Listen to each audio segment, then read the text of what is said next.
Assalamualaikum warahmatullahi wabarakatuh. Alhamdulillah, saya bersyukur pada Allah berkaitan dengan pendataan penyaluran bansos di Sumedang ini. Pertama yang saya rasakan adalah kekuatan modal sosial di Sumedang. Bagaimana kita mobilisasi, dia orkestrasi di awal sebelum PSBB ini, ketika akan mendata tentang bansos, saya langsung memandu, memimpin meeting online dengan para ketua apdesi kecamatan, ketua asosiasi PPD kecamatan, dan ketua apdesi kabupaten untuk menyampaikan tentang arti penting PSBB, menyampaikan tentang bagaimana mendata bansos yang tepat, yang terarah. Jadi sudah disampaikan berkaitan dengan bansos ini ada 7 pintu bansos, ada DTKS, ada non DTKS. Ada DTKS terdiri dari PKH, BPNT, kemudian bansos dari Kementerian Sosial. Kemudian yang non DTKS pintunya ada dari bansos pusat, dari bansos provinsi, kabupaten, dan juga BLT dan desa. Itu sampaikan kepada seluruh perangkat desa melalui apdesi, sehingga bisa memahami ketika ada pendataan itu masuk mana, ketika ada penyaluran itu dari pintu mana, sehingga yang belum dapat itu bisa diinformasikan nanti masih ada dari pintu-pintu lainnya. Terus bagaimana mekanisme pendataannya sehingga bisa cepat, bisa tepat, bisa terarah. Dan diawali dari surat Pak Gubernur kepada kami berkaitan dengan data non DTKS yang terdampak akibat COVID. Pertama kami lakukan adalah menyampaikan pada desa RW, dan RW menyampaikan data yang terdampak yang non DTKS kepada kabupaten, RW kepada desa, desa kepada camat, camat kepada kami, kepada Pemda. Pemda melalui Dukcapil, melalui Dinsos, kami lakukan pertama itu adalah pencocokan NIK-nya. Ada NIK-nya tidak? Di data awal yang masuk ke kabupaten, total ada 154.000 KK yang non DTKS. Apa yang kami lakukan dengan data di bawah itu? Yang pertama adalah dicocokkan NIK-nya, sesuai tidak NIK-nya, itu oleh di Dukcapil. Ternyata di cleansing dicocokkan dengan NIK-nya, yang cocok hanya 128.000 KK. Sisanya kami pisahkan dulu. Tahap kedua, yang 128.000 ini kami cocokkan dengan data DTKS oleh Dinsos, double atau tidak. Double tidak dengan PKH, double tidak dengan BPNT, double tidak dengan bansos pusat. Setelah dicocokkan, yang double di cleansing juga, dibersihkan. Akhirnya keluar data 101.000. Ini yang clear, NIK-nya betul-betul sesuai dan tidak double.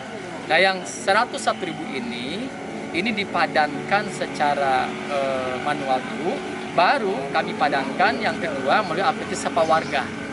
Jadi kami konsultasi lagi dengan RW, dengan desa, dibantu oleh pendamping PKH, pendamping desa, tenaga penggerak desa, operator kecamatan, dibantu oleh mereka luar biasa. Saya bersyukur RW-nya tangguh, desanya tangguh, para pendampingnya sungguh-sungguh juga. Akhirnya data 101.000 ini diupload lewat aplikasi Sapa Warga. Diupload oleh para ketua RW, smartphone yang dibagi Pak Gubernur dipakai untuk aplikasi Sapa Warga dengan total 1.800 RW. Padahal awalnya yang melek IT, yang melek smartphone itu hanya sekitar 600-an RW. Tapi kami pacu terus, kami latih. Akhirnya 1.800 RW bisa mengupload ke aplikasi Sapa Warga, dibantu oleh operator desa, oleh pendamping. Ada kesulitan dibantu. Setelah diupload dari 101.000 itu, diverifikasi oleh provinsi, alhamdulillah 88.970 KK-nya clear, betul-betul telah akurat. Jadi 92% akurat aplikasi Sapa Warga dari para RW diusulkan kepada provinsi dan diverifikasi oleh provinsi. Jadi bersyukur alhamdulillah aplikasi Sapa Warga ini betul-betul telah menjadikan Sumedang mendapatkan apresiasi bahwa keakuratan datanya lebih dari 90%, dan ini berkat konsolidasi sosial kami, berkat semuanya berperan, modal sosial betul-betul kita mobilisasi dan kita orkestrasi. Nah, itu yang pertama. Yang kedua, ketika mau menyalurkan, kami pun melakukan cek and dicek lagi, cek sound istilahnya kalau di musik. Dicek lagi, jangan sampai ada yang double melalui camat dan desanya masing-masing. Alhamdulillah, sepanjang ini penyaluran dilaksanakan, sudah diantisipasi kalau ada yang double itu tidak boleh dibagikan. Tapi insya Allah data yang non DTKS yang lewat sapa warga itu semuanya clear, tidak ada yang double karena sudah disaring oleh tadi. Pemadanan pertama manual, pemadanan kedua manual juga, ada SPJTM dari RW, desa, dan camat.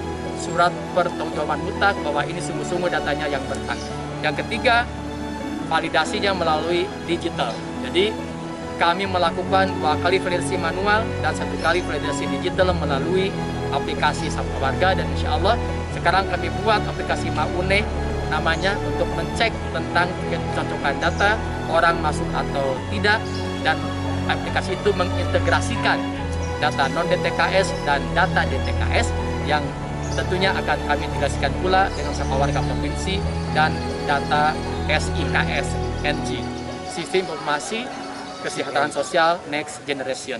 Jadi insya Allah mudah-mudahan apa yang ikhtiar yang kami lakukan bisa betul-betul menjadi bagian ikhtiar yang membawa kemanfaatan bagi masyarakat, terutama data bansos akurat, tepat sasaran, dan penyalurannya pun berjalan dengan lancar. Terima kasih.